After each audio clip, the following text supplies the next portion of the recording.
Bien, decíamos que el tema de la teoría general de sistemas de segundo orden tiene que ver mucho con esto de la objetividad y de la realidad.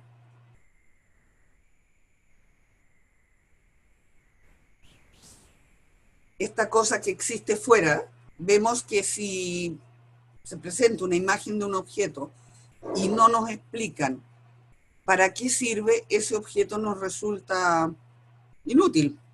No, no tiene significado para nosotros. Podemos verlo, pero por mucho que lo analicemos, no sigue sin tener un significado porque está muy lejano de nuestra experiencia. Entonces, y esto pasa con cualquier cosa, ¿no? Pueden hacer el ejercicio de entrar a una tienda por ejemplo, yo entré una vez a una tienda de productos, artefactos de cocina, pero de cocina industrial, ¿ya? Y habían unas cosas rarísimas, ¿ya? Habían unos discos así como con distintos moldes, ¿esto qué será? Para hacer 20 huevos fritos a la vez, ¿no? Muchas cosas porque, claro, como uno no se mueve en ese mundo, resultan absolutamente desconocidos esos objetos. Lo mismo que si vemos, por ejemplo, si viéramos los instrumentos de cirugía de un médico. No sabemos para qué sirven. Bueno, el tema es que para la ciencia clásica, donde existe toda esta cosa maravillosa fuera del individuo, y este individuo es tan objetivo, tan racional, y que aporta una información válida, ¿no? Va generando lo que debíamos, que es lo mismo que ocurre con la magia, con la religión, ¿no? Este saber que está fuertemente vinculado con el poder, y que eso hace que esta persona que sabe, entre comillas, someta a los otros. Esto, por ejemplo, lo sabían mucho los faraones, que se inventaban que ellos conocían el calendario por una parte, y por otra parte mandaban a alguien a averiguar qué pasaba con el Nilo por allá arriba, llegaba el otro corriendo, corriendo, y se empieza a crecer. Entonces el faraón inventaba todo un rito para ordenarle al río que creciera, ¿ya? Era toda una forma de dominación que tenía. ¿Qué pasa con el observador? Maturana, pasan cosas muy curiosas con Maturana. De repente es bastante difícil de comprenderlo porque usa un lenguaje muy especial, ¿ya? Claro, una vez que lo vas leyendo te vas familiarizando con sus términos, ¿no? Él dice que todas estas habilidades cognitivas son fenómenos biológicos, porque la visión es biológica, el oído es biológico, y que son alteradas cuando un elemento nuevo se enfrenta al sujeto cognoscente, ¿no? Y que solamente desaparece con la muerte, o sea que estamos aprendiendo hasta que nos morimos, porque incluso ahí estamos aprendiendo a morir. Y el conocimiento de la realidad es una implicación del observador en la observación. Es parte. Por lo tanto, si el observador es parte del observado, el mediador es parte de la mediación, del conflicto, está implicado.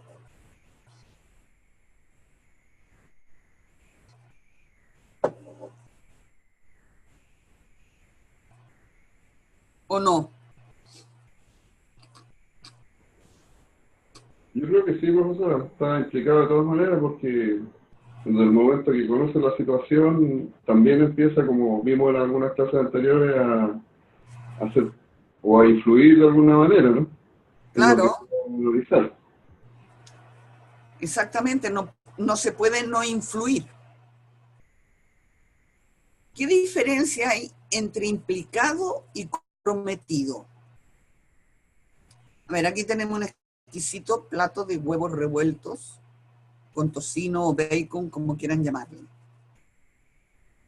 Aquí tenemos una gallina y un chancho. ¿Quién está implicada y quién está comprometida con este exquisito plato de desayuno?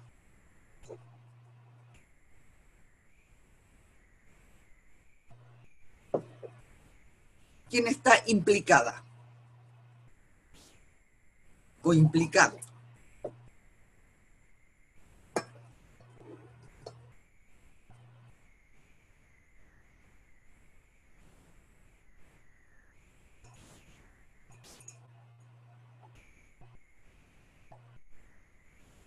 ¿Es igual la participación de la gallina y del chancho?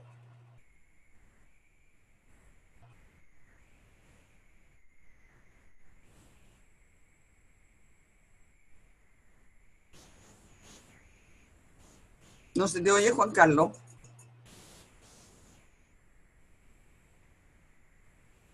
No lo que... ah,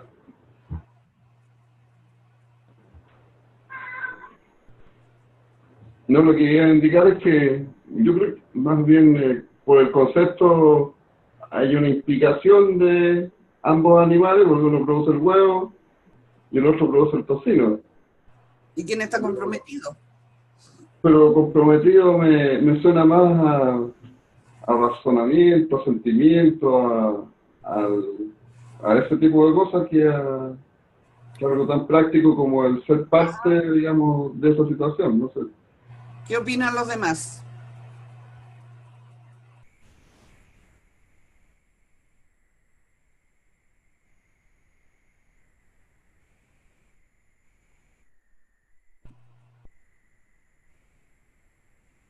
Yo Bueno, creo que están implicados ¿quién? el huevo con el tocino.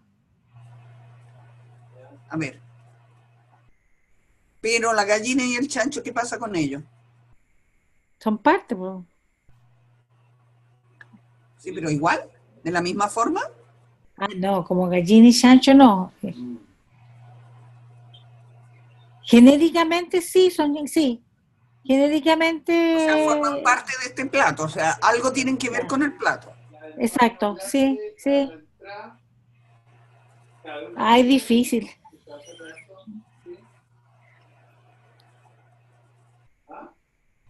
Pero ¿qué diferencia hay entre la participación de la gallina y del chancho? Yo creo que, o sea, están implicadas la gallina y el chancho porque ambos forman el plato, pero La gallina comprometidos, está aquí. o sea, por el huevo, Ah, pero qué la lindo. gallina, El chancho no.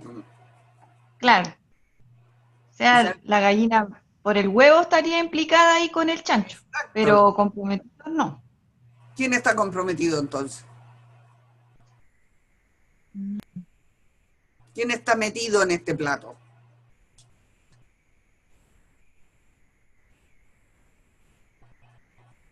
El chancho y el huevo. El chancho está metido, porque el chancho está en parte de su alma. Le sacaron un bistec, o sea, lo tuvieron que matar para ponerlo aquí. ¿Ya? Está comprometido, metido ahí. En cambio, la gallina está implicada porque mira, oye, mañana pongo otro huevo y ya está. ¿Ya? Es más light la participación de la gallina. No pierde nada ella con esto. Pierde un pollito, pero potencial, pero ¿ya? Bueno, son distintas formas que tenemos de estar, pero siempre estamos implicados o comprometidos. Entonces, esto nos plantea una interrogante, es decir, ¿dónde habitamos? ¿En la realidad que plantea la ciencia clásica? ¿O en el lenguaje o las versiones que se hacen de de los acontecimientos, de los objetos.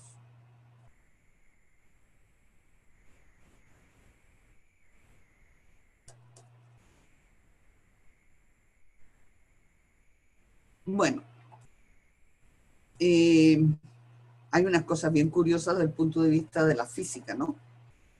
La realidad no existe al margen del observador. Incluso esto ha sido corroborado desde los experimentos de la física cuántica. ¿Alguien ha visto algún material del material de estudio de la unidad 2? ¿Algún video? Eso, si lo llevan paralelo, será mucho mejor. Bueno, hay este señor Schrödinger, es un físico cuántico, que tiene unas fórmulas muy retorcidas por ahí, y su teoría la explica a través de la historia de un gato. Un gato que está vivo y muerto a la vez.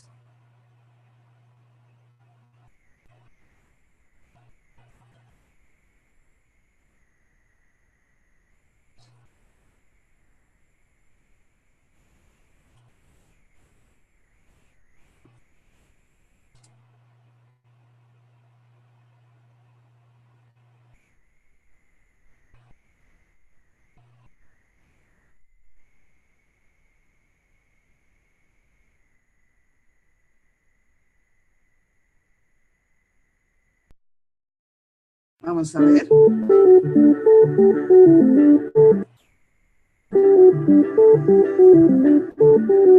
El gato de Schrödinger es un experimento imaginario ideado por Erwin Schrödinger para ilustrar lo que veía como principal problema de una de las interpretaciones más aceptadas de la mecánica. Se ve un poco entrecortado, se escucha entrecortado, como que parece ser que tengo muchas cosas abiertas, entonces está un poco lento esto. Mecánica cuántica. Este experimento imaginario consiste en un gato dentro de una caja. En el interior de esta se encuentra una sustancia dentro de un frasco, la cual es absolutamente... Uy.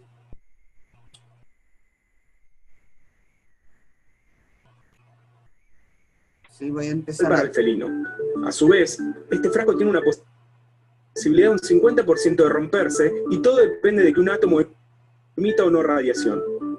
Dicha caja se encuentra totalmente aislada del mundo externo, y la única forma de observar en su interior es abriéndola. Si un científico realizara este experimento, no sabría si el gato está vivo o si está muerto, y por otro lado, al momento de abrir la caja, el gato se encuentra vivo o muerto. Si repitiéramos el experimento con miles de gatos, cajas y frascos mortales, un 50% de las veces mataremos al gato y el otro 50% no. Schrödinger argumentaba que, según la interpretación que él criticaba, la mecánica cuántica predice que antes de que se observe en el interior de la caja, el gato se encuentra en una superposición de estados. Está 50% vivo y 50% muerto, y la acción de mirar por parte del científico decide el destino del gato. Así que en la mitad de los casos, la curiosidad mató al gato. Desde la perspectiva del gato dentro de su caja, puede observar dos cosas. Puede ver cómo el frasco se rompe o puede ver cómo el frasco no se rompe. Aquí no existe dicha superposición de opciones, o es una o es la otra. La realidad del gato coincide con el resultado del experimento, pero ¿es la observación del científico la que decide si el gato murió o vivió? Pero así como el gato observa, nosotros también lo hacemos. Entonces, ¿alguien nos observa a nosotros? ¿O las dos posibilidades ocurren en un multiverso más grande? Este interrogante sobre quién observa al observador es una de las mayores preguntas debatidas por la física cuántica.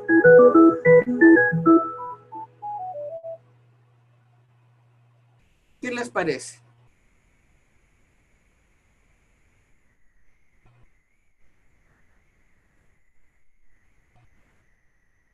Bueno, todo esto en su momento pues salió como un video viralizado,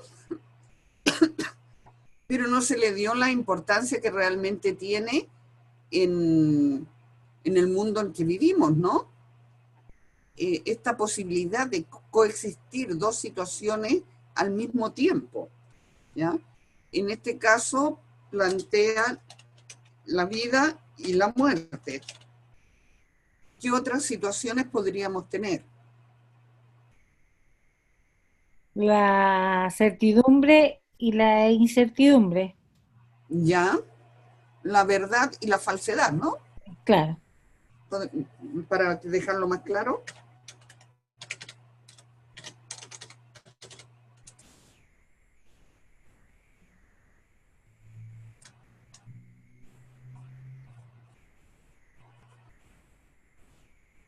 Vida, muerte, verdad, falsedad.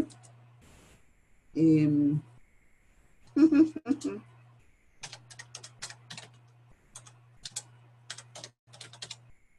¿Qué tal esta?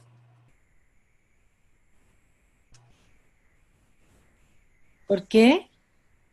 Ok. Porque claro, así como plantea este físico que el gato está vivo y muerto, el ser humano es hombre y mujer. Ah, ya, ya.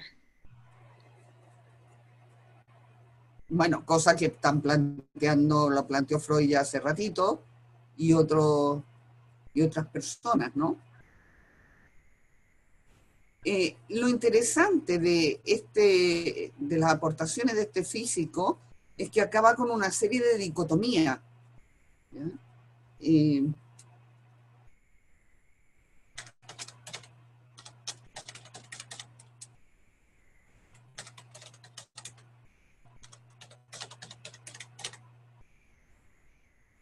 está más próximo al pensamiento oriental, ¿ya?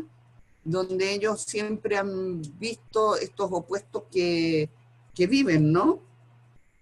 No sé cómo se escribe esto, el yin y el yang, ¿ya? Principio femenino y masculino. Eh, Profesora, y esto tendría que ver como con lo opuesto. Podría decirse los ricos y pobres. claro, tú estás allá y puedes estar aquí. Los buenos y los malos también podría ser. Exactamente. ¿Mm? Entonces, se acaba con ese pensamiento blanco y negro, porque no hay bueno bueno y no hay malo malo, ¿no? Las personas siempre tienen sus dos lados, ¿no? Dios y el diablo. Entonces, claro, son todos planteamientos que nos están poniendo, pero el mundo bien patas arriba, ¿ya? Y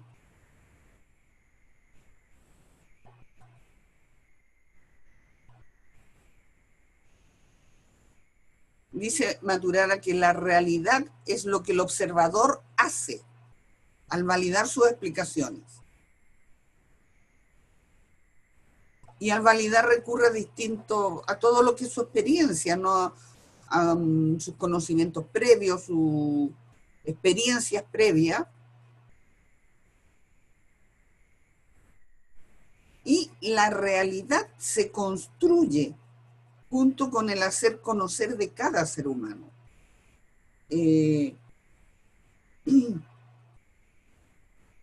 Todo lo que, por ejemplo, se insiste mucho en las noticias, con esto del huracán, ¿no? Preguntarle a las personas cómo usted lo vivió, qué sintió, ¿ya? Entonces, lo que estamos buscando es comprender este fenómeno a través de ese conocer, de esa construcción que hace cada persona que ha experimentado esa situación.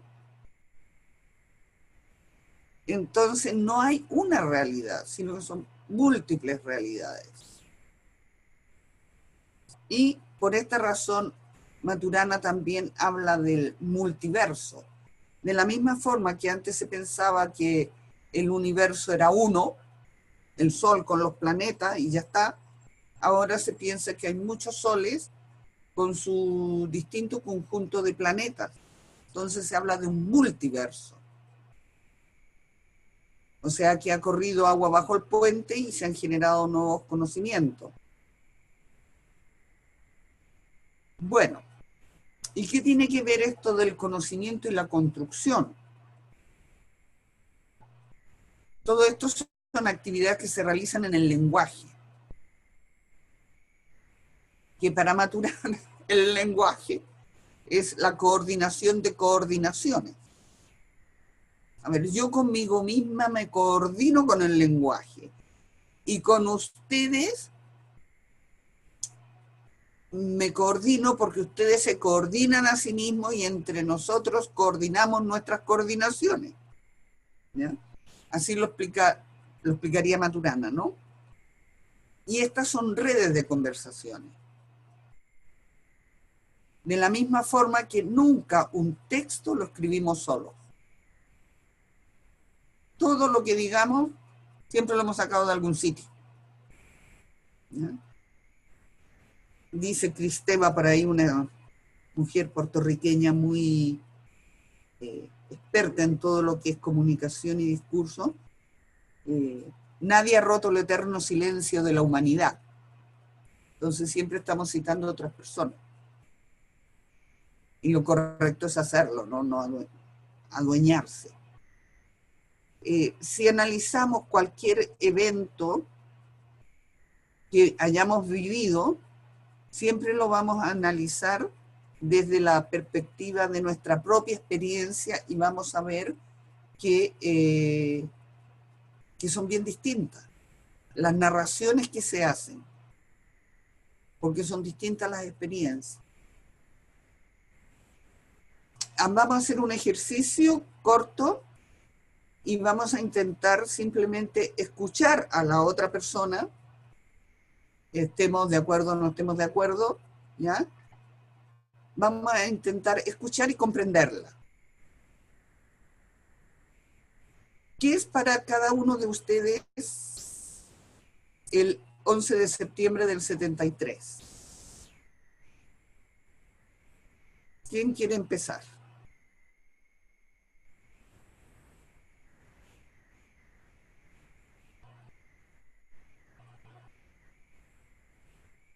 Un cambio abrupto,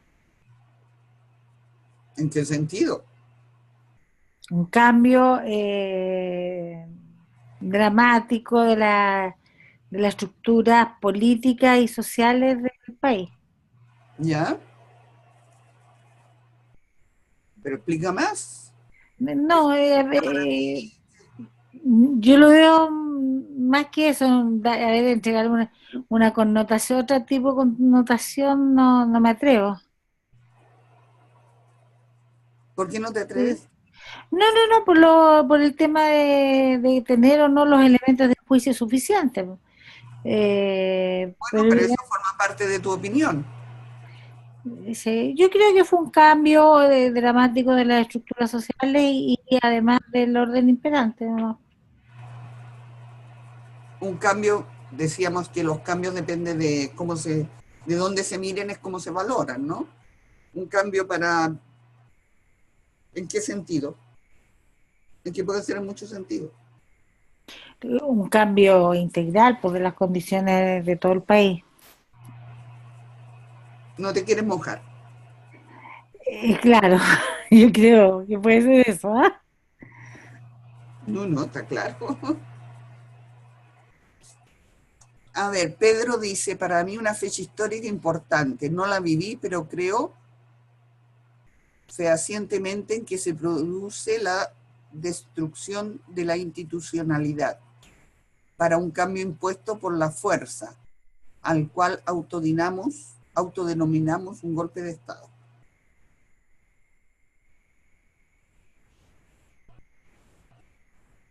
¿Quién más opina? Bueno, yo voy a buscar un poquito. Yo creo que fue un... ¿Se escucha bien? ¿Sí? Sí. Fue una fecha terrible. Yo tenía 13 años, así que estaba en el colegio y lo viví así con todo acá en Santiago. Veíamos desde Renca, de los cerros, cómo pasaban los aviones, ¿no? Ya. Así que eso a uno lo marca bastante. Y después de tener toda una situación de estar en una vida en que, si bien es cierto, es lo que todos los sistemas como que prevalece, ¿no es cierto?, que el equilibrio económico, que la estabilidad económica, que ese tipo de cosas eran las que no estaban funcionando. Habían otras cosas que vivíamos a fondo y nos hacían una realidad totalmente distinta a lo que vino después. Entonces, no, yo creo que es una fecha que hay que tener siempre presente para saber que es algo que no debiera ocurrir nunca más. Ya, tú señalabas cosas que vivían a fondo. ¿Podrías señalar algunas? Vivíamos mucho en comunidad, a pesar que tenía 13 años, pero ya participaba de centros juveniles que se instalaron en esos periodos. Íbamos a la UNTAC 3, después de la UNTAC 3, que ahora se conoció después como el Diego Portales y ahora la Gabriela Mistral, se hacían almuerzos populares, participábamos de todo eso. Además, para los que no vivieron esos tiempos, me acuerdo que habíamos de todos lados de las posiciones políticas a esa edad. Participábamos en el liceo pues ya estaba en el liceo, ya no sé, estaba en primero medio, y participábamos de convenciones donde todos opinábamos. Y estaban los de derecha, los de izquierda y los de centro. Entonces, si bien es cierto, estaba polarizado todo, pero podíamos hablar unos con otros en estos espacios que eran públicos y habíamos muchos estudiantes juntos. O sea, si yo miro a un niño de 13 años ahora, es un cabro chico. Y yo digo, y nosotros a esa edad opinábamos y hablábamos, desde donde fuera. Y sabes que como experiencia íbamos a las marchas, ya a esa edad también, y nos separábamos en la puerta, unos sabían para dónde tenían que ir, estar en contra del gobierno, y los otros que estaban a favor del gobierno se iban para allá, y después nos juntábamos igual y jugábamos a la pelota juntos, no teníamos diferencia, pero yo siento que ahora hay una situación ahí que nos marcó tanto, que no tenemos una reconciliación posible, porque siempre estamos con esto. Yo no sé si... Joana es la que estaba hablando, parece delante. Si a ella le pasa porque no quiere decir y que otros digan, oh, yo estoy pensando, porque eso sucede. O sea, si tú das tu opinión, no falta el que te insulta, el que te hace ver mal o está muy enojado contigo. Pero en esos años tengo ese recuerdo, ¿no? ¿Puedo? Se debatía en ese tiempo. ¿Puedo, profe? Salían las sesiones del Senado publicadas en La Nación, y yo recuerdo haberlas leído. Yo estaba en el colegio y me leía los debates, porque eran debates muy interesantes, eran debates políticos, ideológicos. Profe, una cosa, ¿puedo un detalle? Es decir, lo que pasa es que a mí me cuesta opinar, porque para mí fue como vivir dos mundos absolutamente opuestos. En el círculo social y en el colegio que yo estudiaba fue un día de fiesta, fue un día glorioso. Hubo aplausos y vítores. Yo tenía 11, 12 años, por ahí no me acuerdo bien, pero sí recuerdo esa tremenda alegría de haber recuperado el país, y nos mandaron a todos a la casa a celebrar. Pero también después me encontré y me tocó enfrentar situaciones espantosas, que me mostraron la otra cara del problema. Entonces para mí es una pregunta dolorosa, porque mi madre, sin nunca haber militado en ningún partido político, por el solo hecho de haber opinado alguna vez que ella no encontraba que había tanto desabastecimiento, unas amigas la denunciaron y mi madre fue detenida y llevada a un regimiento, sin jamás haber militado en ningún partido. Entonces para mí es muy difícil opinar el tema. Así ya al final ya me desnudé, pero eso es. Bueno, pero es que es lo que tú viviste. Claro. Es lo que tú viviste, ¿entiendes? O sea, de la misma forma, otras personas vivimos otra situación, ¿no? O O sea, yo recuerdo que iba a trabajo voluntario, nos sacábamos la mugre trabajando, mucha gente no entendía, decía, pero si tú estás estudiando en un colegio particular, ¿qué estás haciendo aquí? ¿Ya? No entendía que uno fuera voluntariamente a trabajar. ¿Por qué?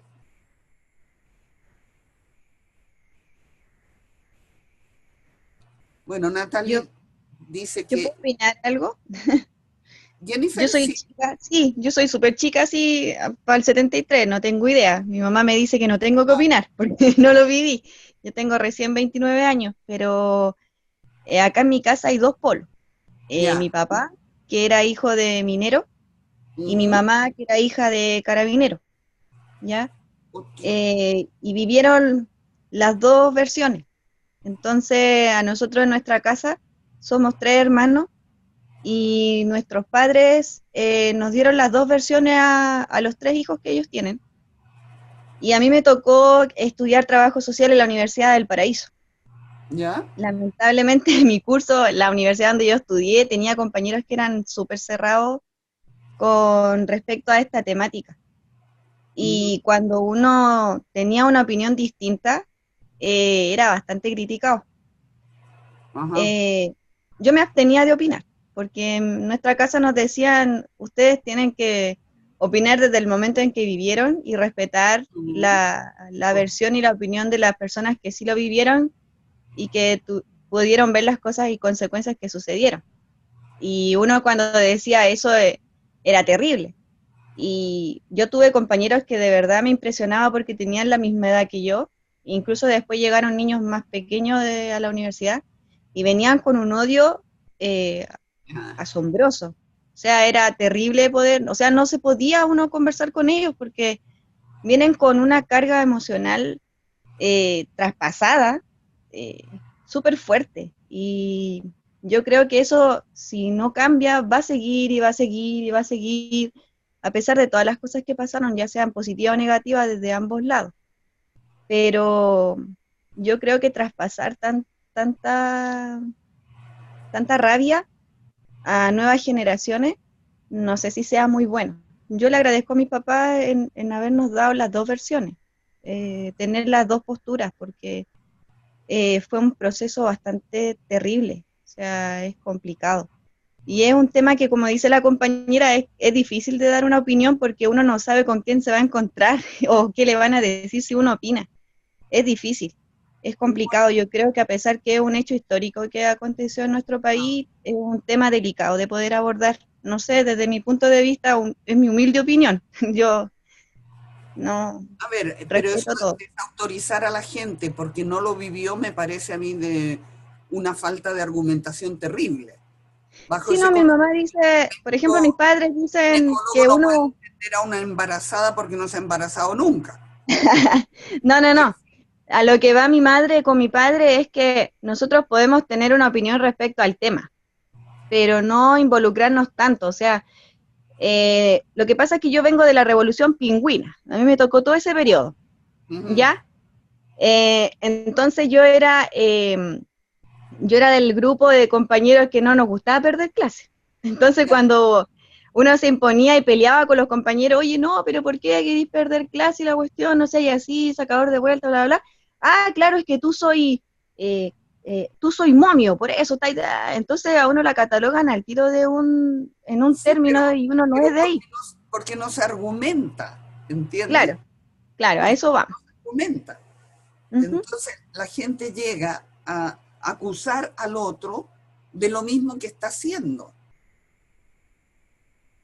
O sea, tú eso Claro, que dices del odio, a mí me ha tocado eh, verlo y vivirlo. Yo tengo mucha familia, bueno, tenía familia en todas las ramas de las Fuerzas Armadas, ¿no? Y tengo una prima que ella peregrina a Punta Peuco, ¿ya? Y puso una vez en Facebook un comentario pero con un odio y una violencia tremenda que saltó la gente, de sus amigos. Y pasó una cosa que yo la encontré, pero espantosa, de verdad, se me pararon los pelos. Alguien dijo, vive en tal calle, tal número. Entonces ahí yo intervine que Y bueno, diciendo que no se puede criticar desde la misma base, desde el defecto que uno está exhibiendo, y que pensaba que se había subido el nivel cultural de este país con tanta universidad que hay, y que la gente era capaz de argumentar, y no llegar a esos niveles. Que a eso me refiero, que hay muy poca tolerancia. Ahora, por ejemplo, usted no puede mantener una conversación con alguien porque no puede, si no opina igual que la otra persona referente a esa temática, empiezan las agresiones inmediatamente. O sea, nosotros nos tocó vivirlo. La gente insulta directamente. Justamente. Nosotros fuimos... O está tan metida en el prejuicio. Yo tengo una hermana que dice que Pinochet no mató a nadie.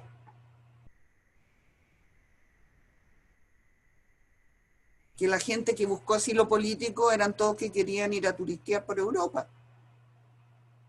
Aprovechado.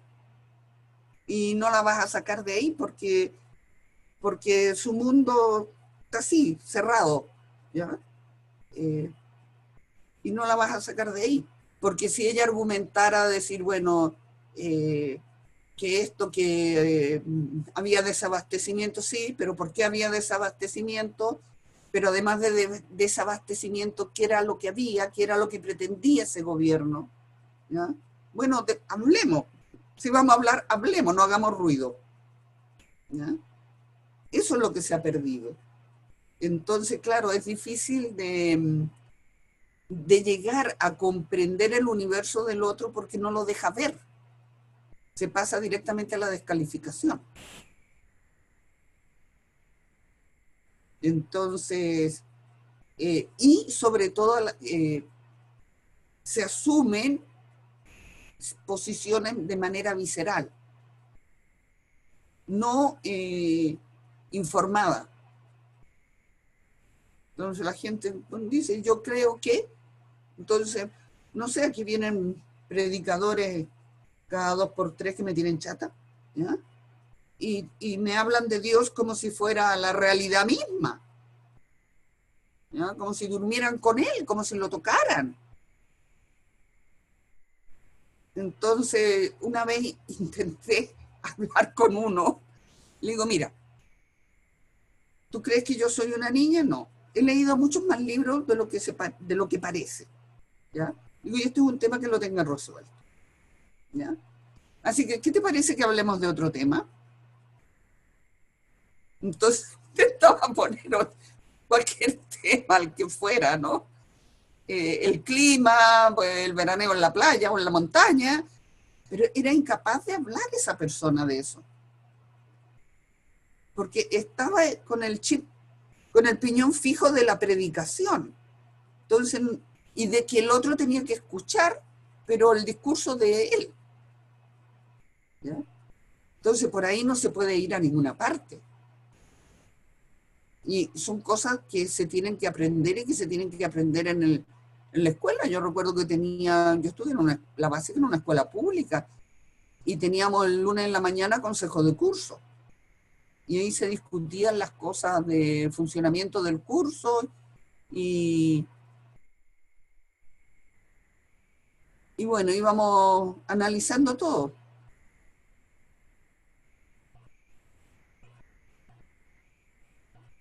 Dice, es el pretexto para que un grupo privilegiado de personas se apernen en el poder. Es un tema triste. Pero Europa pasó la Segunda Guerra Mundial y pudieron recomponerse, pero aquí aún está a pie en la polarización. Se usa el tema por ambos lados. A ver. Eso es cierto, pero decía el otro día un diputado, no sé quién, que había que sacar la estatua de Allende porque había dividido el país. O sea, es que eso es matar al mensajero. Este país ha estado dividido toda la vida, desde la independencia. ¿Ya? ¿Qué pasó con la independencia? Mataron a los hermanos Carrera y mataron a Manuel Rodríguez. ¿Por qué? Porque pensaban distinto. Y ahí ya quedó un grupo que se apernó como acaban de decir, en el poder y defiende esa posición. Entonces, el tema está, como dice Ketzler, no en que no existan las jerarquías, porque hay personas que por sus recursos, por sus vivencias, tienen más preparación, digamos. Por ejemplo, saben dirigir una empresa. El tema no está en eso se le reconoce. Pero lo malo está cuando eso lo utiliza como para dominar al otro y aprovecharse del otro. Nadie dice que trabaje por los aplausos, pero tampoco que se enriquezca a costa del hambre de los otros, ¿ya? Entonces, ahí es donde radica el aspecto constructor que cada uno hace de la realidad que le ha tocado vivir. Es muy fácil yo descalificar a toda la gente joven, decir, tú te callas porque no lo viviste. A ver, por favor, ese no es argumento, eso es uso y abuso de autoridad, de poder. Es avasallar al otro.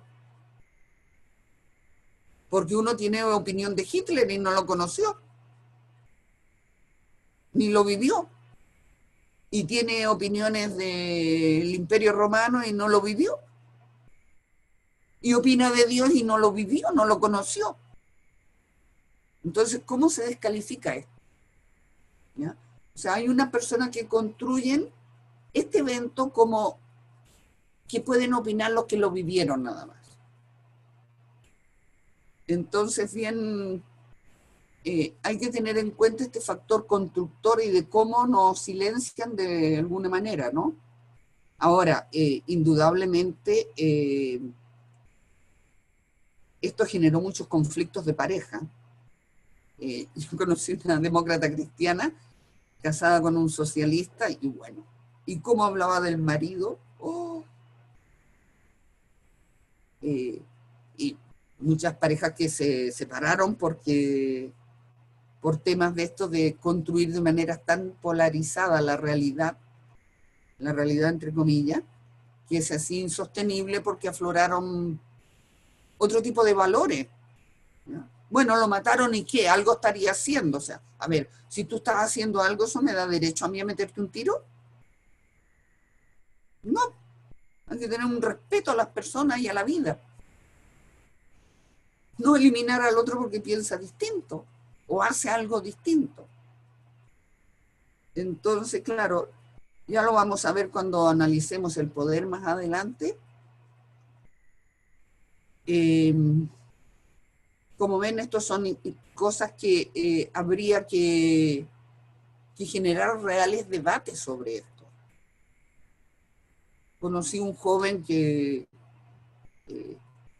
justamente trabajaba de recepcionista en un hotel, no había estudiado en un colegio inglés y muy orgulloso de que hablaba inglés. Entonces fue justo el cambio de cuando asumió Elwin al gobierno. Yo estaba en la playa, en este hotel. Entonces él decía, no, me decía, pero usted ¿qué pensaría si le venden la patria? Le digo, mira, interesante tema, le digo, porque yo lo viví. Digo, yo nací en Sewell. Mi padre trabajaba en la Braden Copper Company. ¿Te suena eso a Chile o a qué te suena?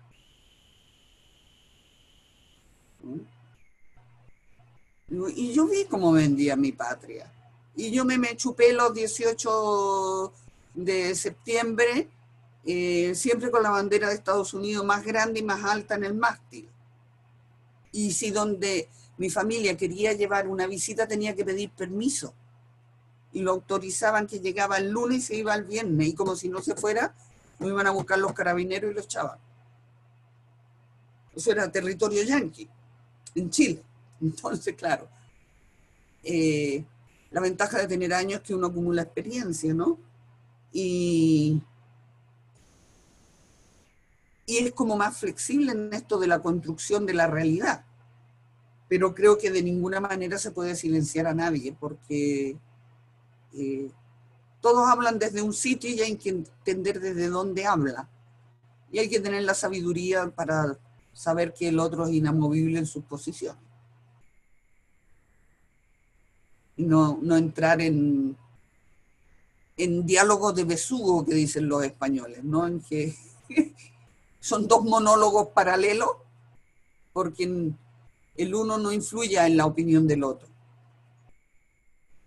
Pero así es como se construye, así se tejió la historia. Había un libro que se llama Así se tejió la historia. Y para mí es eso, ¿ah? Para mí, tristemente, viví esto demasiado joven, encuentro yo, en que nos sentíamos que éramos protagonistas de la historia. En un país que había un florecimiento cultural tremendo, bien recitales de nuevos cantautores, muchos festivales, había todo un tema cultural bastante potente, y nos sentíamos dueños de la historia, nos sentíamos capaces de cambiar el mundo. Y queríamos cambiarlo. Porque indudablemente, claro, estamos hablando de muchos años atrás, no digo que no haya pobreza, sigue habiendo pobreza y sigue habiendo miseria, pero la miseria de entonces era de juzgado de guardia. Si el otro día con mis compañeros de universidad pensamos para atrás y decíamos, si nosotros éramos muy buenos niños, éramos muy moderados, porque para lo que veíamos tendríamos que haber sido, pero andar con el fusil al hombro, porque era de juzgado de guardia. O sea, las casuchas, que no eran casas, de mucha gente, el techo eran como unas planchas de zinc así onduladas, que eran de cartón, teñidas con brea para impermeabilizarla. Si a un niño se le caía la pelota y no la podía subir a buscar porque iba a hundir el techo. La fonola, profesor. La fonola. ¿Mm? Entonces, claro, pero hoy no quiere decir que la gente mate el hambre a punta de pan, porque no le da para comer pollo ni carne 3 veces a la semana. Bueno, vamos a hacer una pausita antes de entrar en el caos. ¿Les parece que la hagamos un poco más corta? ¿Hasta las 21:15? ¿O muy poco? No, por mí está bien.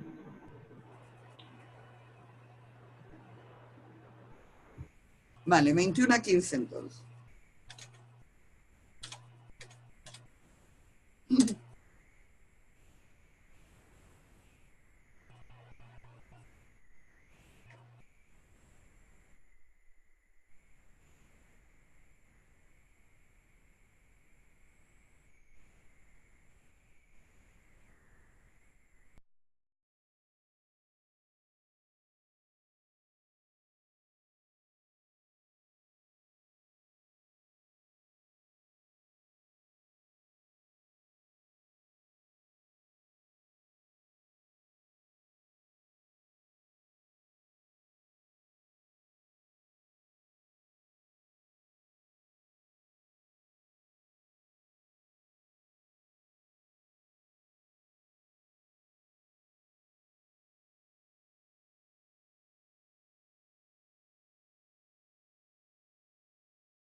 Bueno, dentro de todos los cambios del nuevo paradigma,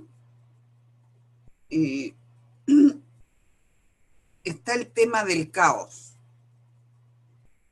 que es una cosa muy curiosa, ¿no? Lo que ha sido la evolución del pensamiento occidental, con esta obsesión por el orden, por la disciplina, por la uniformidad. Pero esa es una ilusión que duró hasta la década de los 70. En la década de los 70 es cuando se desarrolla más a fondo todo lo que es la teoría del caos. Es muy curiosa la evolución del pensamiento occidental, que es justamente la opuesta al pensamiento oriental.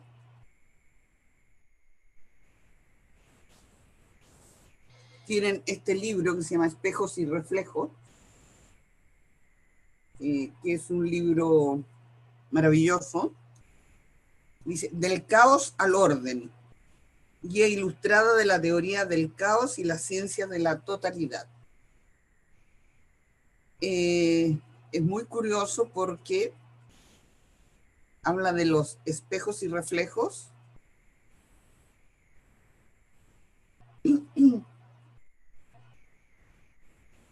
y hasta la mitad del libro, ¿ya? Por eso aquí está, dice, espejos y reflejos, no sé si se ve la imagen.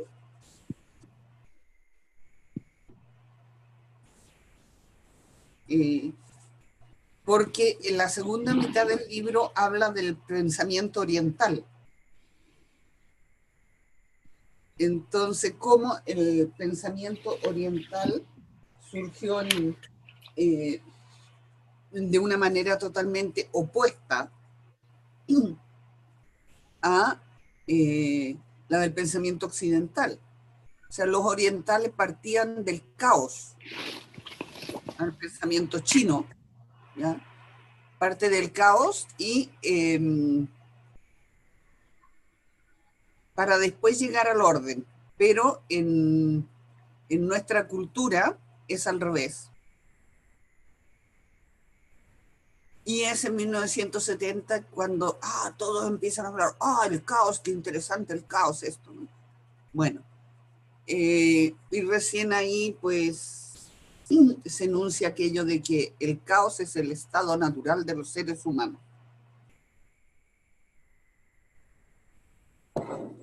No sabemos si vamos o venimos. Una vez me dijo una mujer, uno siempre se está divorciando de su pareja. Yo me quedé, pero al parecer no es una situación privativa de ella, ¿no? O de un hombre. ¿Ya? No sé quiénes están más inclinados en teoría a la separación, el divorcio o la ruptura, ¿no? Pero este caos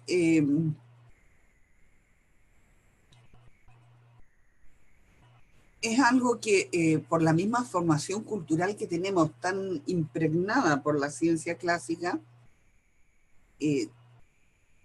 estamos como ansiosos de estas seguridades, de estas certezas, porque nos ayudan a reducir la incertidumbre, ¿no? Pero en el fondo cada día estamos decidiendo, ¿me levanto o no me levanto? ¿Voy a trabajar o me voy a pasear o me quedo en la cama? Estamos tomando opciones, ¿no? Pero no las tomamos en cuenta porque queremos reducir esta incertidumbre. Ahora, cuando el caos realmente se hace presente, es en situaciones de conflicto. En los conflictos, cuando la gente entra en conflicto, por ejemplo, los conflictos de pareja, muchas veces el conflicto genera una crisis personal. Es decir, bueno, pero a ver, ¿yo por qué tiendo a establecer siempre este tipo de relaciones? lo que a su vez muchas veces genera conflictos con la familia de origen.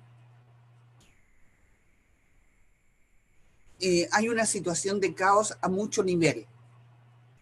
Y tanto es así que a veces las personas tienen incluso dificultad para hablar. No le encuentran la punta al ovillo, ¿no? Entonces no saben por dónde empezar. Pero lo que está claro que el desorden es necesario para la producción de un orden, pero un orden a otro nivel. Ahora, estas son situaciones que a nivel más macro se pueden producir, se producen y se pueden planificar estas situaciones de caos para generar otro orden.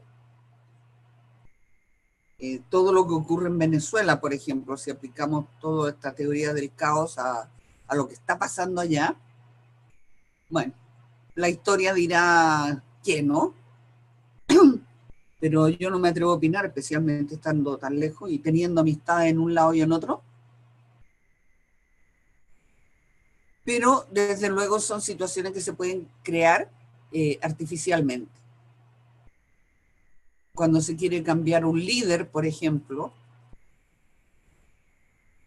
y este caos que se genera en situaciones de conflicto, de crisis,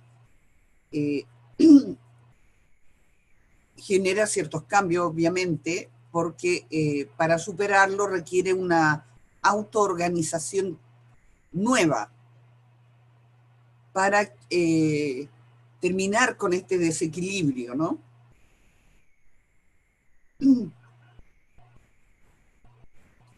Tenemos aquí, en el caos está el germen del nuevo orden. Entonces siempre en estas situaciones se produce una disyuntiva. ¿Ya? Hay un camino que se va por aquí y hay una disyuntiva. A o B. Izquierda o derecha. Sigo casado, me separo. Siempre está esa bifurcación del camino. Y al final de cada camino hay un atractor. ¿Ya? El concepto de atractor también es un concepto de la física cuántica. En medio de esta turbulencia del presente hay estos atractores. Bueno, si me caso, bueno, si ya tengo todo montado, no me voy a pelear ni con mi mamá ni con mi papá, seguirá todo por el mismo camino, si después de todo no estoy tan mal, después de todo es una buena mujer o es un buen hombre, y bueno, se le sacan unas cuantas virtudes, pero si tiro por allá digo, ah, no, pero es que en realidad me puedo encontrar una persona más afín conmigo mismo, una persona más divertida, que comparta mis mismos ideales, etcétera, etcétera. Hay atractores que están imperando en esta bifurcación, ¿no? Entonces, claro, el punto está en que estando aquí está la incertidumbre y el salto al vacío que hay que dar porque está la incertidumbre aquí al fondo. Junto con esta cosa, con este atractor, hay esta incertidumbre que no nos garantiza nada.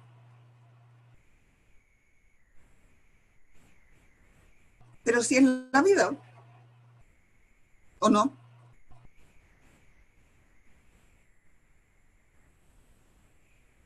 Ahí está la gente a punto de casarse con el vestidito todo bonito, él, bonita ella, y de repente dice, ¿y si me equivoco? ¿Y si mejor no me caso?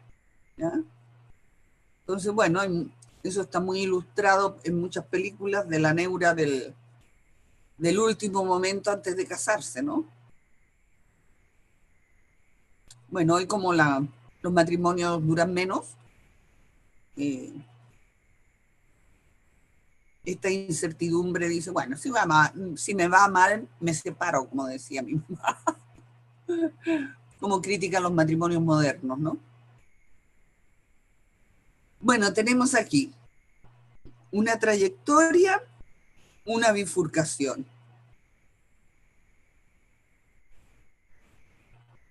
Con elementos que atraen por aquí y atraen por acá. Y hacen de todo esto caótico y turbulento, ¿no? Pero se elija lo que se elija, siempre es un salto al vacío porque no hay certeza. Todo esto son temas que no vienen estudiados inicialmente de la psicología, vienen estudiados muchos de ellos de la física. Así que imagínense ustedes todo lo que ha cambiado. Este es el principio de organización y autoorganización. La autopoiesis, aunque Maturana y Valera la limitan a lo biológico, ¿no? Luhmann lo desarrolla en lo humano. Y para él, la autoorganización es un proceso comunicacional destinado a autogenerarse y autoperpetuarse. Esto es la persona que se hace a sí misma, ¿no? Desde esta mirada, uno no es una consecuencia de los genes. Uno tampoco es la experiencia pasiva del contexto que le tocó en suerte vivir.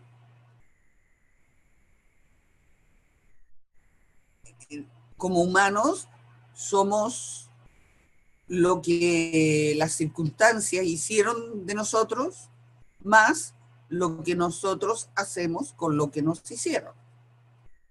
O sea, hay un elemento autoorganizativo, hay un punto de responsabilidad personal. Hay personas que han tenido experiencias muy traumáticas y que han quedado ahí en la turbulencia y se asumen como víctimas de esa circunstancia. Otras personas que han pasado por experiencias similares la han superado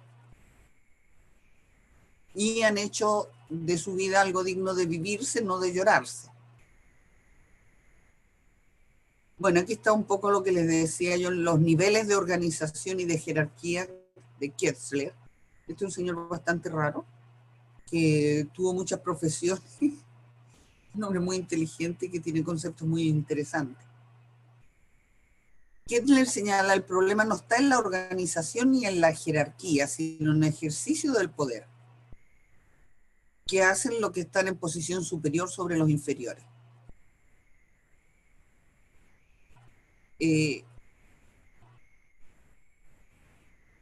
Claro, indudablemente siempre van a ejercer poder, como ejerce poder el profesor sobre sus alumnos, pero es distinta la forma en que lo van a ejercer, porque uno no por tener más edad o más experiencia, va a imponerse dictatorialmente a un niño, sino que va a permitir que este niño tenga sus espacios de rebeldía para que vaya desarrollándose. De la misma forma que desde el punto de vista de la dirección de empresa, por ejemplo, hay todas unas corrientes de unas relaciones más horizontales, mayor democratización de las comunicaciones, oficinas que no tienen puertas para que el que quiera pueda entrar a hablar con el jefe, ¿ya? Y esta persona es una persona implicada y valora en la venta del auto, en la producción del auto, el trabajo tanto del diseñador del modelo como el que puso el último tornillo, porque si se le olvida al otro, algo se va a caer porque no puso el tornillo, ¿ya? Con lo cual perderá prestigio la marca. Entonces todos los trabajos son importantes y cada uno hace su aporte. Y es distinto el que hace de gerente como controlador externo del sistema, ¿no? Que no forma parte.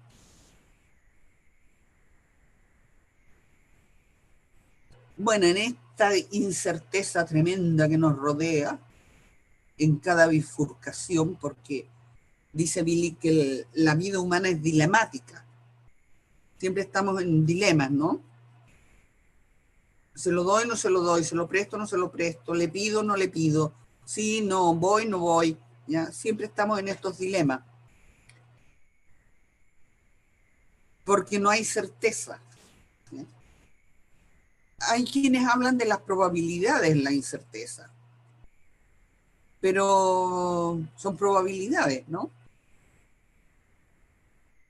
Tienen ustedes el video de Prigonine, que es muy interesante esa entrevista, tienen el link ahí en el material de estudio, que es este físico cuántico que introduce la narración en la ciencia. Dice que hoy en día, para bien o para mal, se ha unificado la cultura científica y la humanista en este nuevo paradigma, ¿no? Al perder la ciencia, esa cosa que tan orgullosamente defendía la ciencia clásica, se ha humanizado de alguna manera. Y con todos estos elementos, ¿no? De que desaparece lo interior, lo exterior, el sujeto y el objeto, se acaban los dualismos. Estas cosas que han hecho tantísimo daño, ¿no? En la mente, el cuerpo, las enfermedades mentales, las enfermedades físicas, se acaba con esto, al menos en teoría, y se vuelve al monismo y a esta unificación del hombre con la naturaleza. Porque incluso dentro de los ecologistas hay dos corrientes de ecologistas. O sea, hay un ecologismo que habla del hombre como el rey de la naturaleza y el otro como el hombre como parte de la naturaleza. Un elemento más, nada más, no un elemento superior. Entonces, incluso ese dualismo se acaba de hombre y naturaleza. Somos naturaleza y somos cultura. Lo que sí no existe es una naturaleza humana, porque la naturaleza humana es cultural, es social. ¿Qué le parecen estos nuevos conocimientos?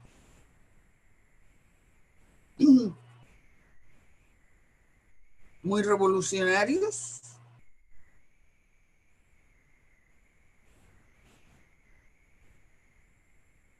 Inquietantes, desafiantes.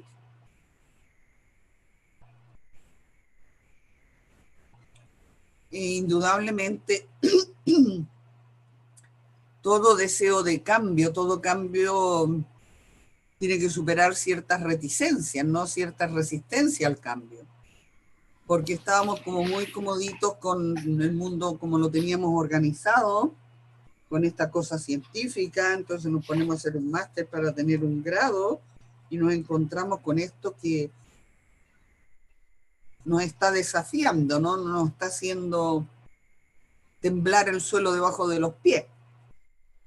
Profesora, sí, yo creo que esta nueva forma de abordar el conocimiento nos hace sentirnos parte. Tal vez en la otra mirada éramos más ajenos, nos sentíamos ajenos.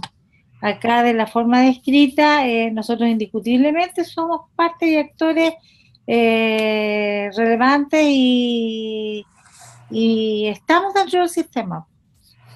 Creo que es la principal diferencia. A mí por lo menos hay muchas cosas que me hacen mucho más sentido desde este punto de vista, por ejemplo, el poder. Más que la estructura, la organización, cómo se ejerce, eso es algo que lo percibí hace muchos años y me alegro que no haya estado equivocada, porque hay un referente válido que así lo dice. Creo que esta mirada es mucho más atractiva. Ya. Bueno, ahí lo pregunto porque hay personas que, no sé, en otra edición del Magíster había uno que quería hacer unos estudios cuantitativos para llegar a la verdad de la milanesa de su centro de mediación. Digo, oye, pero que chico, que no te has enterado por dónde has pasado, o sea, tú quieres sacar un magíster con los conocimientos de pregrado, y eso no es, ¿no? En cambio, otras personas, y paradojalmente gente que no venía precisamente muy del mundo de las ciencias sociales, son los que cambian más la mirada, quizás porque no están tan aferrados a estas categorías, como pueden ser, por ejemplo, todas las categorías psiquiátricas que somos tan dados a utilizar. Yo me quedé muy marcada por la antipsiquiatría cuando estudié psiquiatría, entonces nunca he sido dada a las categorías psiquiátricas, ¿no? Porque hacen más daño que beneficio. El otro día me pidieron que pasara un test de Rorschach que hacía no sé cuántos años que no pasaba uno. Yo dije, le van a sacar un ojo de la cara, van a meter aquí un diagnóstico que van a fastidiarle la vida a este joven, le van a meter una etiqueta de por vida porque se andaba buscando una patología del joven. Digo, ya no, le digo, no te preocupes, ya se lo hago yo. Bueno, entonces hacen una sesión, yo lo hice en 3 porque pasé el test de Rorschach y hice un informe, pero el informe estaba más dado en otra, en la relación que pude establecer con él. Y después tuvieron otros problemas y querían que yo lo atendiera a este joven. Pero claro, pariente de una amiga y por ahí puede entrar problemas. Le digo, no, le digo, yo ahí no intervengo. Por la relación que hay, le digo, al final acaban enojados con uno. Digo, porque aquí tienen que cambiar todos. No es él el que tiene que cambiar, todos tienen que cambiar. En esta familia hay un patito feo y un patito bonito. Y la abuela es la amiga mía. Digo, ¿cuántas veces has salido tú con este chico? Nunca. Es que es muy difícil. Digo, ¿y con el otro cuántas veces has salido? Ah, muchas.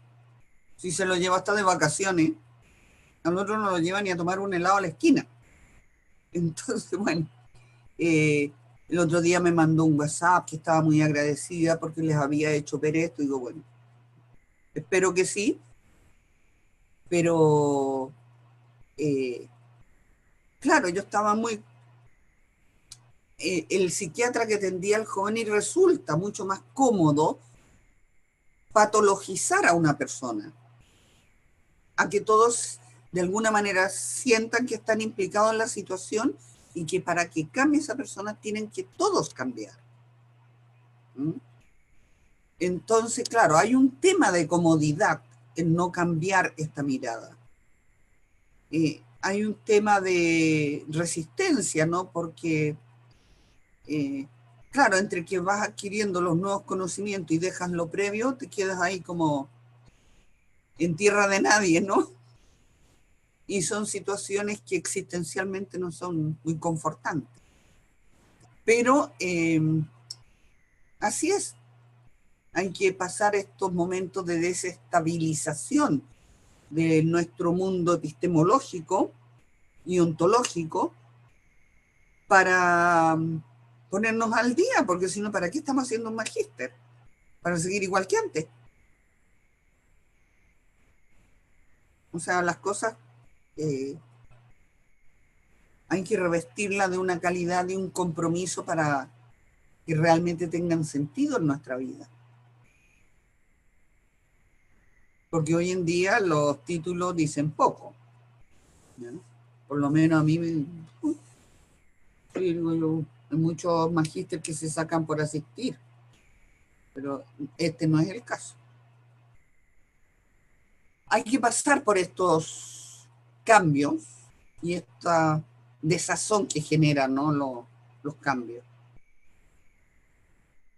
Profesora, Bueno, sí. Una opinión, más que intervenir en lo que... Yo pienso que todo esto de los cambios y cómo uno va teniendo nuevas miradas también, tiene que ver con las necesidades que cada vez van, ¿no es cierto?, apareciendo, porque no son cosas mágicas, porque ya lo hemos dicho, ¿no? No es que haya una invención, porque hay un iluminado, y como todo esto, ¿no es cierto?, personas que han desarrollado el pensamiento para ubicarlo de alguna manera, se ha producido dado condiciones de necesidades que se han ido generando a través de la historia. Por eso es importante saber de la historia, porque si no entendemos la historia y no tenemos opinión de ella, difícilmente vamos a poder desarrollar nuevos pensamientos o nuevas formas de ver la realidad y elaborar conocimiento. Bueno, y pensando en eso de las necesidades, siempre me acuerdo de algo que tiene que ver con mucha gente que está cerca de uno. Me acuerdo de las carreras que eran Vox Populi en esos años. Entonces, generalmente, en eso, cuando yo entré a la universidad, estaba la Chile, la Católica y, bueno, los tradicionales. Entonces, había una carrera y decíamos nosotros, ¿qué iba a ir a hacer a esa carrera? Y miren, en esos tiempos, ¿no? Estoy hablando en el 78, 77, ingeniería en tránsito. Ya. Tránsito, ¿qué hay en la otra ingeniería en tránsito? Entonces, y así pasaron los años. Bueno, otras carreras como psicología, todos decían que era lo que venía era la psicología, y claro, algo siempre pasaba en la sociedad, en el mundo, en los seres humanos, que se proyecta, ¿no? Esto viene, así que hay que hacer esto porque en el futuro, ¿no es cierto?, va a suceder tal cosa. Y ahí ustedes tienen ahora ingeniería en tránsito, pero enormemente necesario, sobre todo en esta ciudad que es caótica cada vez más en términos de lo que significan los vehículos, ¿no? Entonces eso a mí, digamos, me da sentido de que siempre van a haber nuevas miradas respecto a la realidad, ¿no? Bueno,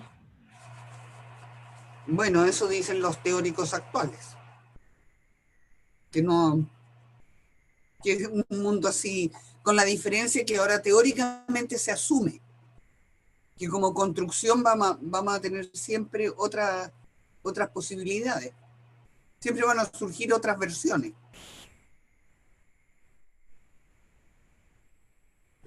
Bueno, lo que decía de la lectura, en el material de correspondiente a esta unidad, hay solamente una lectura porque todo aquí es sumamente complicado, está lleno de fórmulas, como bien, son conceptos que vienen de la física, entonces es mejor ver los videos que se han hecho, muchos de ellos de corte divulgativo, pero muy pedagógico. Son bien interesantes, porque hay un experimento muy interesante que hicieron con un ojo de vidrio. Disparaban unas partículas por unas ranuras desde una máquina y ponen un trípode como un ojo, con un ojo de vidrio arriba, simulando un observador, y las partículas se comportan de manera diferente. Bueno, queriendo ilustrar la teoría del observador, ¿no? Pero ahí había otro elemento que estaba influyendo en la situación y en el comportamiento de las partículas. ¿Por qué cambiar? Morán, este señor francés, tiene cosas muy interesantes y habla de estos conceptos y de los cambios necesarios en la mentalidad. Tiene un libro que se llama Los 7 saberes necesarios para la educación del siglo XXI.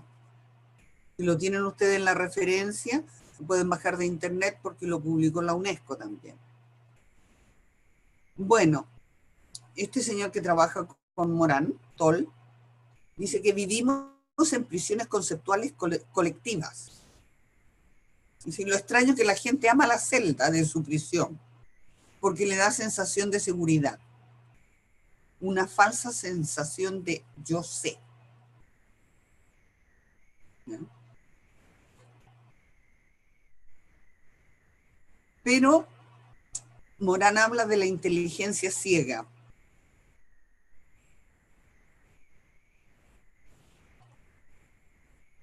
dice que el error, la ignorancia y la ceguera progresan en todas partes. Y esto también está potenciado por la cultura chabacana, cuestión de verla en la televisión, ¿no? En que aquí están orientados los programas de televisión, ¿ya? No están orientados precisamente a culturizarnos ni a desarrollar un pensamiento crítico, ¿ya? Son programas de entretención y bastante vulgaridad, ¿no? Unos programas más que otros. Pero nos hace falta, dice Morán, una toma de conciencia radical.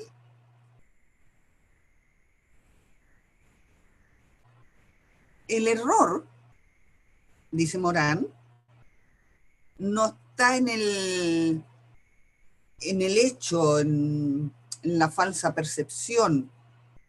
Tampoco es un tema de incoherencia, de falla de razonamiento o de lógica, sino, dice, en el modo en que ese saber está organizado en sistemas de ideas, en teorías, en ideologías. Por eso, desde el construccionismo social siempre se enfatiza mucho desde dónde habla uno, ¿no? Y dejar esto claro.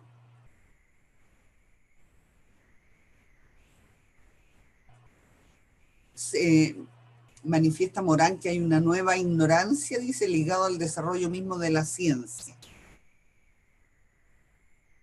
Una nueva ceguera ligada al degradado uso de la razón. Y que las amenazas más graves para la humanidad, dice, están vinculadas a ese progreso ciego e incontrolado del conocimiento.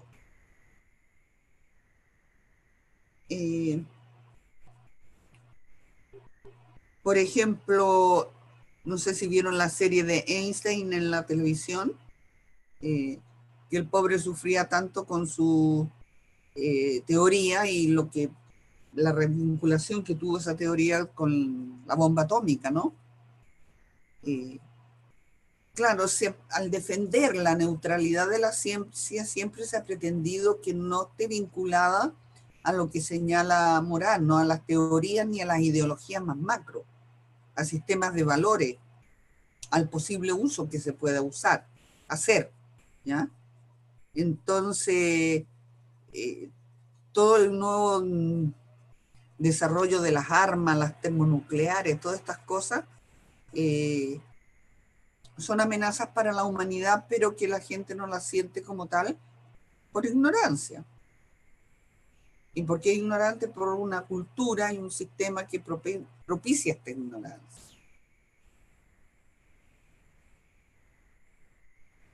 Bueno, Morán nos simplifica un poco la vida al hablar del paradigma de la simplificación.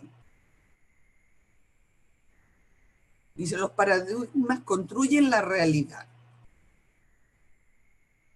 con lo cual creemos que las cosas y las personas son así.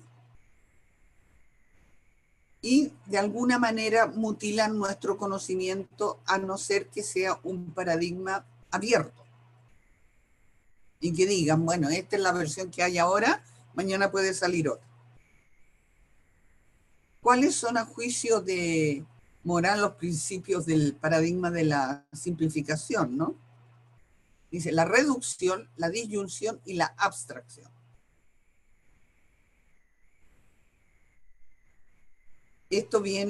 Todos estos males vienen a juicio de Morán, de Descartes, y esta división, ¿no? Esta dicotomía. La filosofía, las ideas, la ciencia, los hechos. O sea, hay una disyunción, o filosofa o hace ciencia, pero relacionar las dos cosas no puede ser.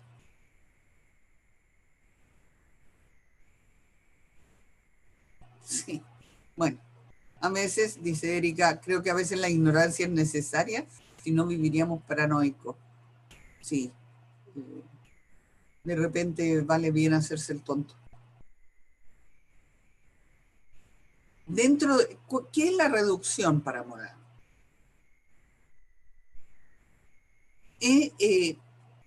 Transformar la sociedad, por ejemplo, en individuos. y el individuo y todo está dentro del individuo, eso es reducir una cosa amplia, compleja, a una cosa pequeña. A eliminar los contextos, porque los contextos ya están incorporando otras ideas. Y claro, al hacer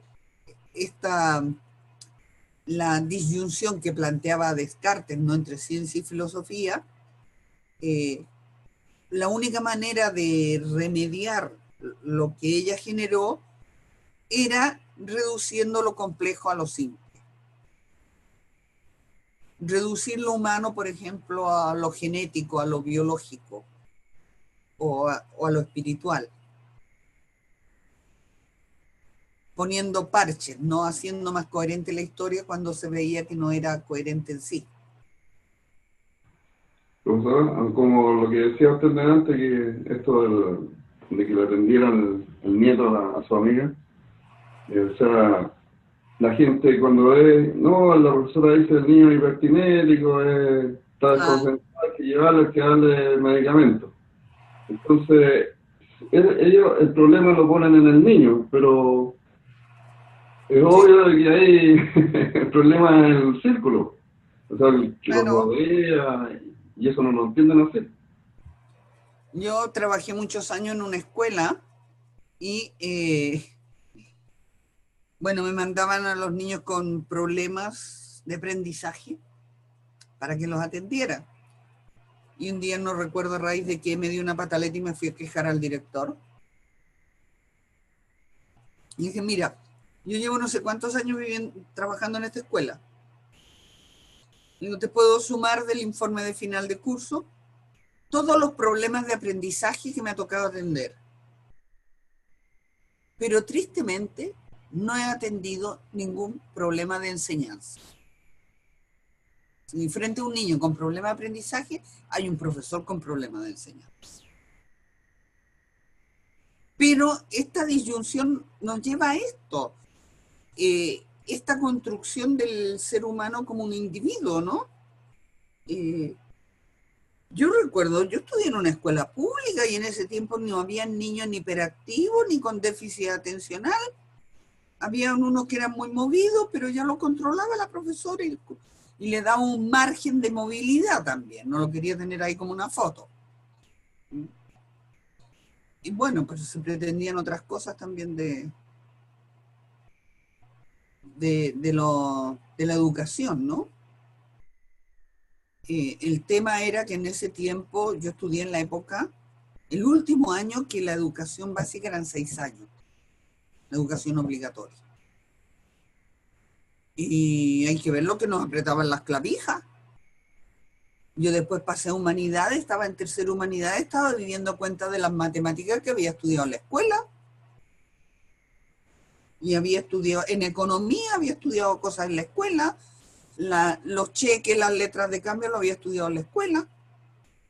O sea, montones de cosas. Entonces, no sé, ahora van casi más horas que antes a la escuela y no sé qué saben. Y no hacían pensar, no era cosa de memorizar. Bueno, pero es cosa de que de cambiar la educación que dice Morán, ¿no? Enseñar esto a vivir en la incertidumbre, enseñar la condición humana como diversa, que es fundamental para el diálogo, ¿no? Porque si yo pienso que todos tienen que pensar como yo o como mi secta, la que fuera, ¿ya? Voy mal, ¿ya? Pero si yo acepto que unos se peinen como yo, o tengan el pelo como yo del mismo color, y que la otra se lo ponga morado, violeta, verde, rojo, como quiera, pues fantástico, mira, tenemos más cabezas de colorines y me alegre el mundo.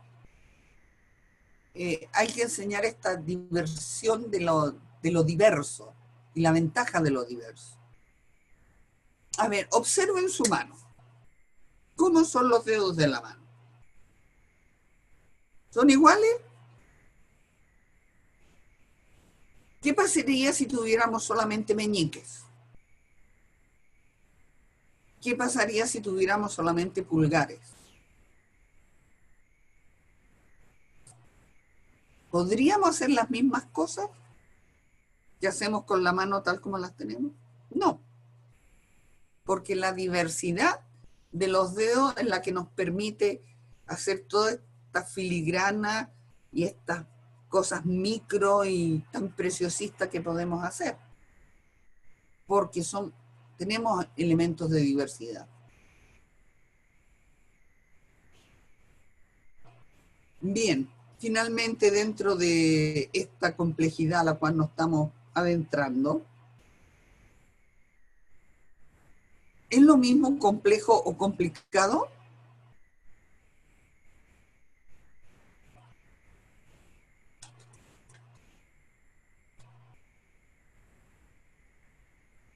¿Qué se usa más, complicado o complejo?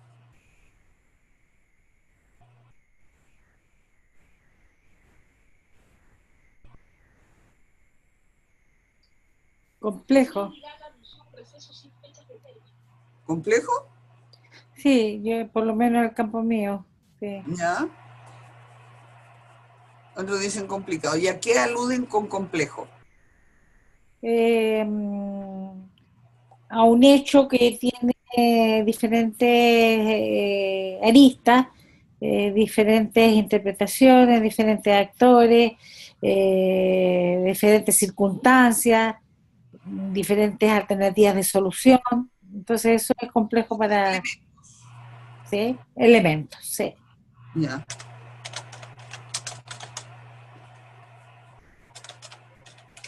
¿Y complejo qué sería? Eso es complicado, ¿ah? Así lo está usando mal, entonces.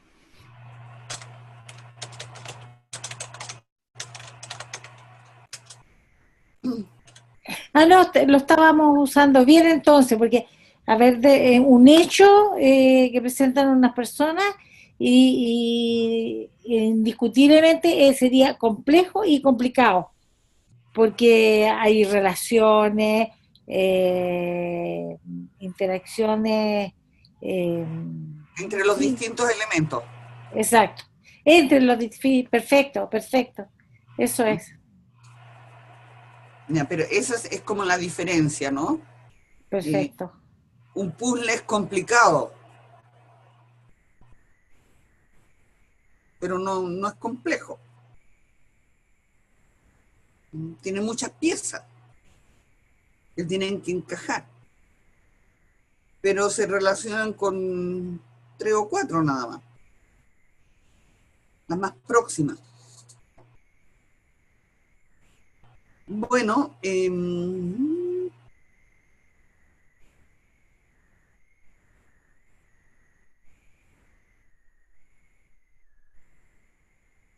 no vamos a comenzar este tema porque lo vamos a dejar, no nos va a dar mucho tiempo para nada, ¿no?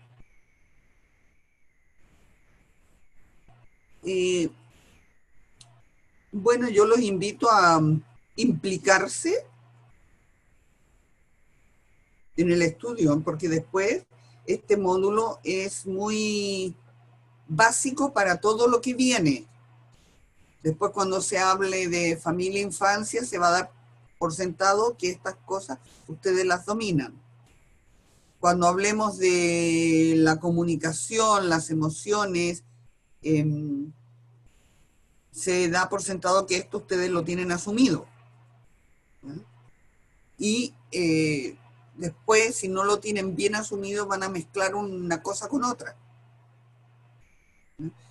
Tenemos recuerden los 3 ejes teóricos que vamos a seguir. Y eso hay que tenerlo claro dónde estamos, ¿no? Si estamos en la ciencia clásica, si estamos en la ciencia actual, si estamos en la teoría general del sistema de primer orden, de segundo orden, ¿dónde? ¿Dónde? Porque eso nos va a indicar desde dónde hablamos. Y a su vez también, llegado el momento, cuando hagamos la tesis tenemos que elegir un marco teórico. y hay que elegirlo con fundamento, porque aquí, si bien hemos hablado de la ciencia clásica, lo hemos hecho desde una mirada crítica. Entonces, no sé, pues ponerse a hacer una tesis desde la ciencia clásica después de esto, pues no tiene ningún sentido. Así que, bueno, les recuerdo que hay que participar en el foro, no sé si todos han participado. Me imagino que habrán subido el trabajo a la plataforma. ¿Quiénes lo subieron? Yo no, profe, no. Inclusive a través del foro administrativo solicité o consulté la posibilidad de más clases. Más tarde, ¿no, Giovanna? Sí. Bueno, para la gente que se incorporó más tarde, pues habrá un plazo, mayor plazo, ¿no? Pero los demás, además es deseable que no se vayan atrasando los demás. ¿Los demás lo subieron? Profesora. No, yo no, entendí. profesora. ¿Profe? Sí. Yo en la guía, la vista que sale ahí de las indicaciones del trabajo que tenía que subirse hasta hoy, hasta las 12 de la noche. Sí. Entonces, hasta las 12 tenemos que subir el trabajo, si no... Ya. O estoy mal, porque yo todavía no lo subo, estoy en proceso de subirlo. Yo pretendo igual subirlo después que termine ahora la clase. Me faltan algunas cosas. Sí. Muy bien. Bueno, ya se los volveré con las debidas sugerencias y comentarios. Profesora, ¿Sí? yo subí un trabajo, pero aparece como atrasado. No sé si será un error de sistema. ¿Pero te permitió subirlo? Me permitió subirlo, pero sale que tiene 21 horas de atraso. Ah, bueno, mientras te deje subirlo. Ah, ya, ok. De cualquier manera me llegó un mail de confirmación, así que ahí se puede acreditar la hora en que lo envió. Perfecto, sí. Lo que pasa es que se ha cambiado la plataforma, entonces estamos todos así un poco conociendo esta nueva. Ah, ya, ok. Es que yo me asusté. Pensé que estaba realmente atrasada, pero después cuando leí la indicación ahí me di cuenta que no. Sí, yo me equivoqué también con las fechas por ahí, después no pude borrar una. Ah, ya, ok. Ya. Entonces, no, claro, y el técnico va tan de cabeza que para preguntarle eso dije, bueno, más vale que lo aclare en el foro administrativo. No, pero para los compañeros que aún no lo suben, si lo suben antes de las 12 para que no se vayan entonces a asustar de que está atrasado. Ya, muy bien. Pero se puede subir, permite el sistema subirlo. Estupendo entonces. Bueno, continuaremos la próxima semana con la complejidad y el caos y estas cosas. Yo les aconsejo pues terminar el trabajo e ir leyendo el material de estudio de esta unidad para ir más.